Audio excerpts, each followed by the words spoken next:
we're talking about illegal immigration, and Ozpil, not less than an hour ago, who I was speaking with earlier today, is at this illegal immigration protest, and there are communists here threatening to beat him up. Right. This is happening now. This is not a foreign, distant kind of thing. This is a conflict. Yeah, let me give it a play, Rami. I'll beat you up. I'll beat you up. I'm out of the way. I'm on the side. No, you're not allowed to come here. You're not allowed to come here. Just leave. Yeah? Stop filming. Stop fucking filming.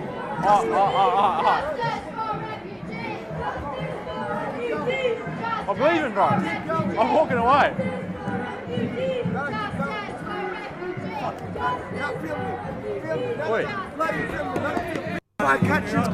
Get them out. Yep. Get them out. These guys don't belong here, honestly. And they're using Antifa tactics, aren't they, Chris? Were they? With their umbrellas? Are they coordinated by socialist alternative white leftists? That's right. If you look at the what was that? These are the protests outside in Melbourne and Sydney. You have 24/7 camps outside Tony Burke's office, and in Melbourne, I don't know who the MP is, of immigrants who have overstayed their visa, who are demanding permanent visas, not temporary, permanent visas, right, for all. Yeah, for everyone. And if you pay close attention on many of the mics, not on this particular one, the blower that he's got there, in other videos, if you go to Ozpil, he's got these mics, and they've actually got the solidarity, the Aboriginal flag. They've got the Free Palestine stickers. What else have they got on these things, Chris? Socialist alternative. Socialist alternative, and it's like hijacked all these identities. Yeah, exactly. Hijack of compassion. If that was the UAE, they'll throw them in a container and just throw them in the desert. There you go. Effective. It's effective. Just fang it. Yeah. Well, as Kamala Harris would say, it's time for us to do what we have been doing. Yes. And that time is every day. Amen. And also, in order to what's that quote she says, Chris? In order to go forward. In order to realize what can be unburdened from what has been. Yes. Anyway, guys, I've had a really good time doing this. This somewhat felt like directionless, but I also feel like it actually has given me a lot of food for thought, because I think we've delved into a lot of things here where it's like, I didn't think of that, I didn't think of this, and I want to continue this series on this topic another time with an interesting set of panelists as well, like you guys, to delve into this. Like, what is it that makes Australia uniquely Australian? Why is it that when we hear a story about an Aussie in Germany doing a classic Aussie thing, what is it that we know that that's him? And that's what's at the back of my head, because I feel like, as I said to start this off, I feel like if we don't work this out, then it will be defined for us and answered for us, and the elites in Canberra will say it's un-Australian to not vote yes to the voice. It's a very important question to figure out what it is that succeeds. I'm a big fan of experimentation. It's a very complex world. There are lots of different political systems out there, cultures, looking around and trying to figure out what actually is working, what is functioning, what gives you a cohesive society, what gives you destabilization. There's an old book, Wealth and Poverty of Nations by David Landis, who discusses, well, why have some countries succeeded and others haven't? Why is the English Enlightenment and the Industrial Revolution, why did it happen in the UK? Jared Diamond's book, The Gun, Germs, and Steel. How come, we're hunter-gatherers and you have airplanes? How does that happen? Kind of getting back to, and sometimes you have countries, you have natural experiments. North Korea, very different than South Korea. Same culture, same latitude. You look at, you've seen those pictures of North Korea at night, which has basically got no lights, and South Korea is lit up like a Christmas tree. And so if we can, try to dig into what succeeds and what doesn't, and also how cultures end up collapsing and committing basically cultural suicide because they don't know who they are and what actually, and value what it is that works. That's absolutely that question. Gentlemen, did you have any final additions before I wrap us up? Just I think you've got to come back to the values of peace, prosperity, freedom, and we've got to work towards those values.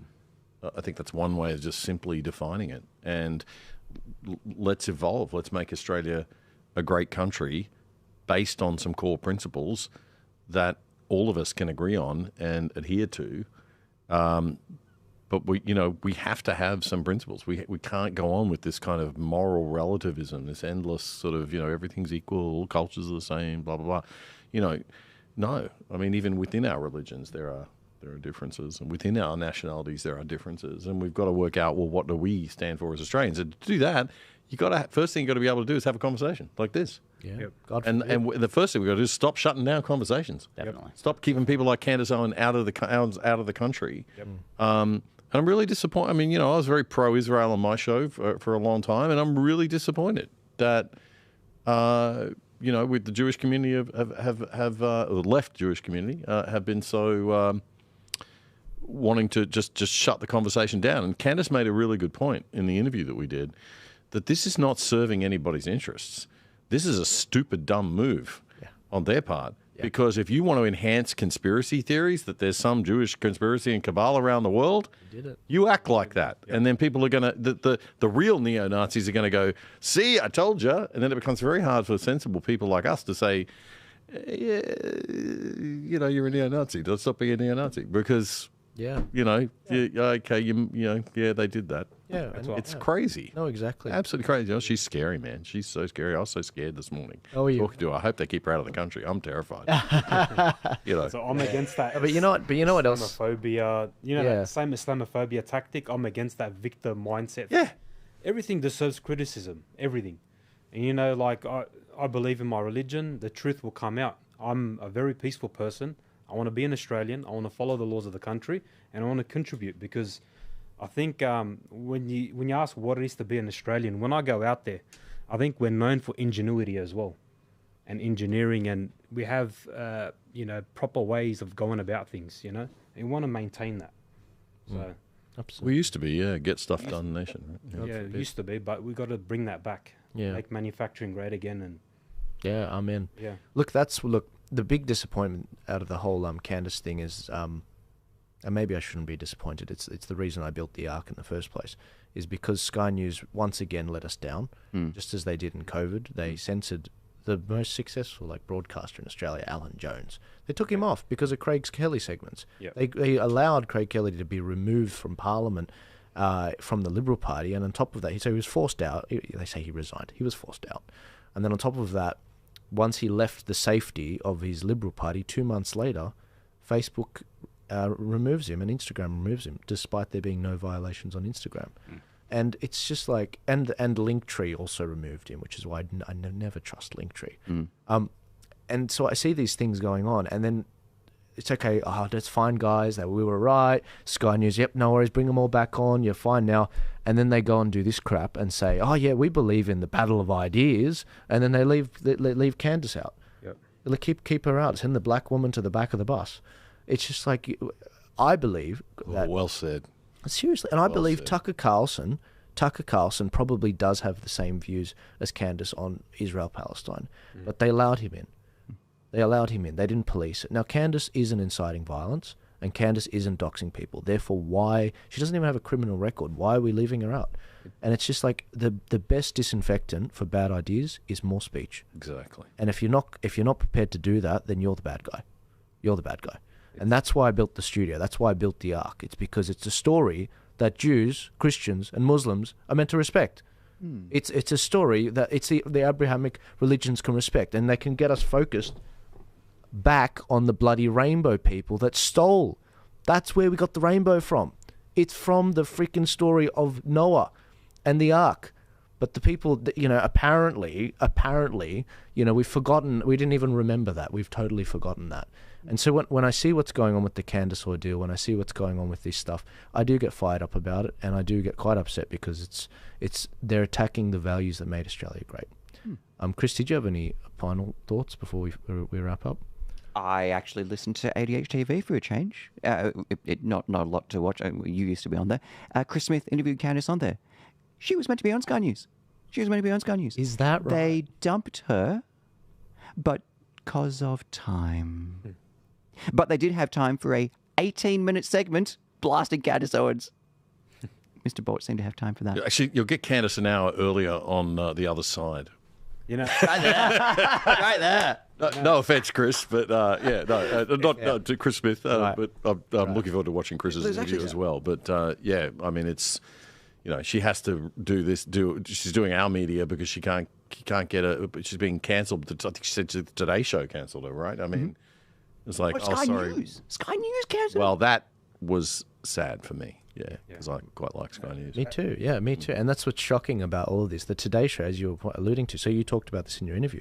The Today Show had her booked, and they similarly said, we're overscheduled. I don't know what the F that means. It's like, how do you overschedule?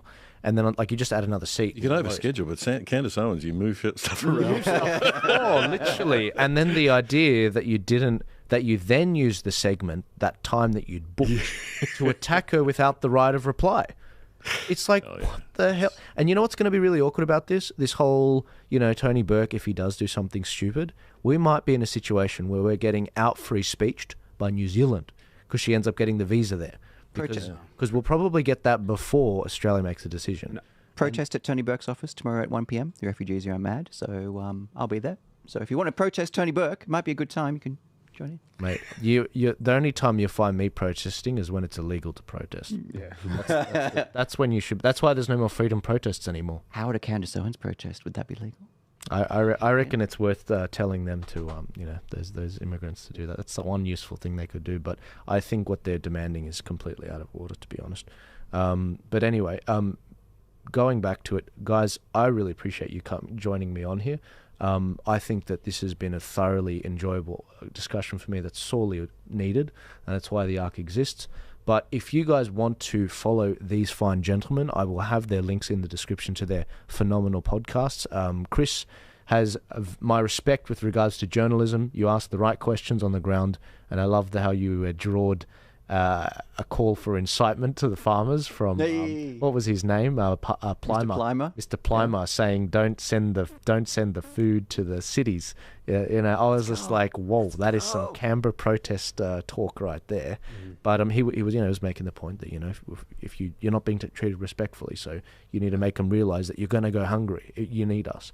And Moe, thank you so much. Thank you for coming on. I really appreciate it. I want to get you back soon to do a deeper dive into the. We've got a country to save. That's why I'm here. I just have a ladder.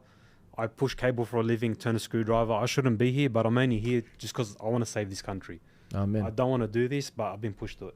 No, God bless you, man. And like us, you don't want these Muslim girls in these schools having transgender kids come in. Oh, definitely. And the girls can't take their hijab off because and I totally get that. And guys, you can follow Paul. You don't have social media. Working on it. Yep, getting there. Right. Well, let's get you on X soon, and then I can push everyone there. And Damien Curry, I really want to thank you for coming on. You've flown in from Queensland, not just for this, but you've got the event tomorrow, the conference for Battalion Art. Yeah. And everyone can follow you on the Other Side podcast. But on YouTube at the Other Side. At Other Side Oz AUS, and X is the same. Yeah, absolutely. These gentlemen are are with me all the time here. But if you, next time you're around, I'd love to have you on. And mate, you do really well in person.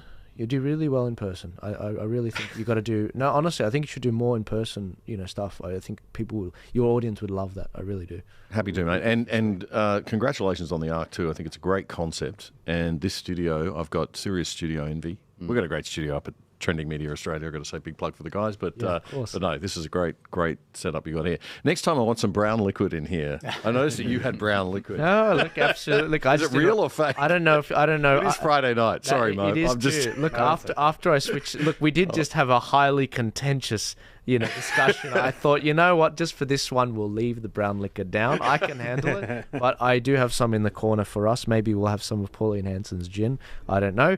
But thank you again for coming on. I really appreciate it. I'm looking forward to doing part 2 of this discussion.